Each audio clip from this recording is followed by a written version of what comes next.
This is the BBC News. Hello, I'm Jonathan Izard. The long-awaited report into Russian interference in the 2016 US elections shows that President Trump tried repeatedly to thwart the investigation and have the man conducting it, Robert Mueller, fired.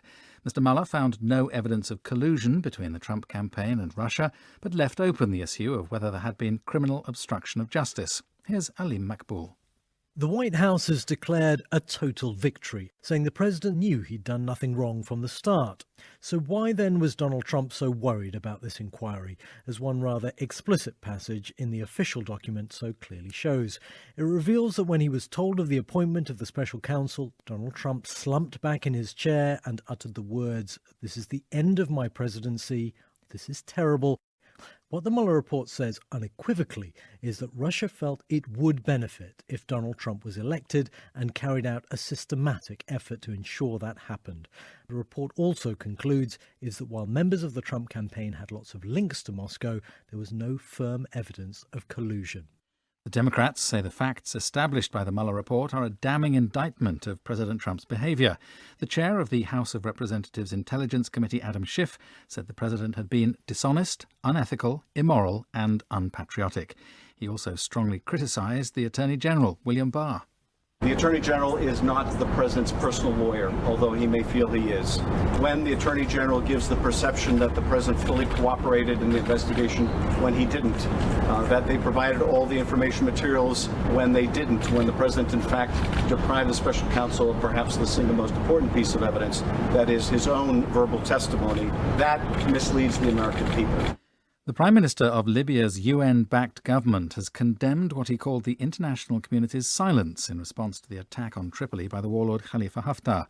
Fayez al-Sarraj told the BBC his people were starting to feel abandoned by the world. The UN Security Council has been divided and unable to agree a statement regarding the bloodshed. Officers of the Drug Enforcement Agency in Miami have arrested a Guatemalan presidential candidate and charged him with conspiring to smuggle cocaine into the United States. Leonardo Rocha reports. The U.S. Drug Enforcement Agency said it began investigating the centre-right politician Mario Estrada last December after hearing he was interested in cutting a deal with a powerful criminal organization. Mr. Estrada traveled to Miami with an associate, Juan Pablo Gonzalez, to discuss details with U.S. undercover agents posing as Sinaloa cartel members. They allegedly recorded him promising to allow the drugs cartel free access to Guatemala's ports and airports, provided they help him win June's election. The German Foreign Minister Heiko Maas has visited the scene of a bus crash on the Portuguese island of Madeira, where 29 people, all believed to be Germans, were killed on Wednesday. BBC News. An appeal court in France has increased the prison sentence imposed on the brother of a jihadist who carried out the country's deadliest attack on Jews in 3 decades. The court ordered that Abdelkader Merah should now serve 30 years rather than 20 for being part of a terrorist conspiracy. Merah's brother, Mohammed, shot dead a rabbi and 3 children at a Jewish school in Toulouse in 2012. He had earlier killed 3 soldiers. 3 world-renowned mountaineers have been hit by an avalanche in the Canadian Rockies and are presumed dead. Canadian officials say David Lama and his climbing companions Hans-Jörg Auer and Jess Roskelley were attempting to scale Howse Peak north of Banff but did not return. Avalanche debris and a partially buried body are reported to have been seen from a helicopter. David Lama was one of the rising stars of the mountaineering world. It's long been held that the human body has 206 bones, but researchers say another bone, called the fabella, has re-emerged rather unexpectedly. Richard Galpin has the details. Researchers at Imperial College in London say they've discovered that a bone called the fabella has made an unexpected comeback.